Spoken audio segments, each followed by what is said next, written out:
Hello बच्चों, so let's see this question. So the question says Kartar goes to a movie. The cinema hall has 2 entrances and 3 exits. तो Kartar movie देखने गए, वहां पर cinema hall में 2 entrances है और 3 exits है. In how many ways can Kartar enter and exit from the hall? तो कितने तरीकों में करतार एंटर और एग्जिट कर सकता है हॉल के अंदर? तो हमको यहाँ पर ही फाइंड आउट करना है. तो यहाँ पर इस क्वेश्चन को सॉल्व करने के लिए जो हमारा की कंसेप्ट होगा, the key concept to solve this question is, हमें इस क्वेश्चन को सॉल्व करने के लिए पता होना चाहिए fundamental principle of counting. Fundamental principle of counting का हमें यहाँ पर पता होना चाहिए.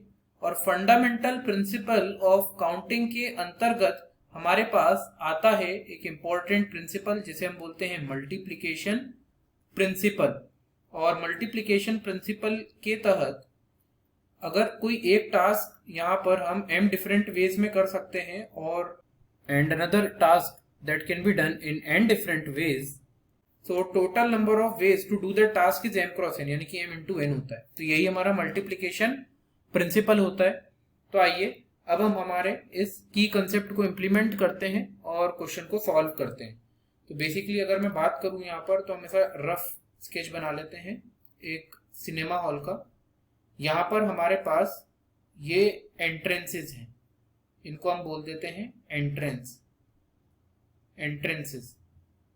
और दूसरी ओर हमारे पास क्या है? दूसरी ओर है हमारे पास एग्जिट्स. तो ये हो गई हमारी एग्जिट्स, इनको हम बोल देते हैं एग्जिट्स.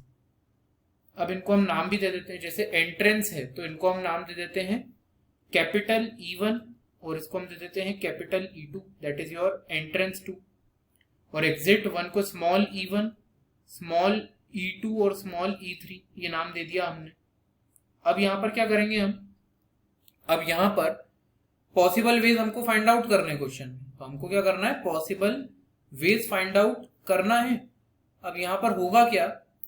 हमारे पास एंट्रेंस के कितने तरीके हैं? कैपिटल E1 और कैपिटल E2, और एग्जिट के हैं स्मॉल E2 और स्मॉल E3.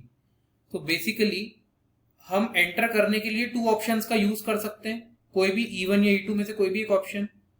और एग्जिट के लिए कोई भी तीनों ऑप्शन में से एक ऑप्शन को चूज कर सकते हैं. तो बेसिकली वी हैव 3 ऑप्शंस. तो 2 इंटू 3 कितना होता है? 6. और 6 ऑप्शंस हमारा आंसर है.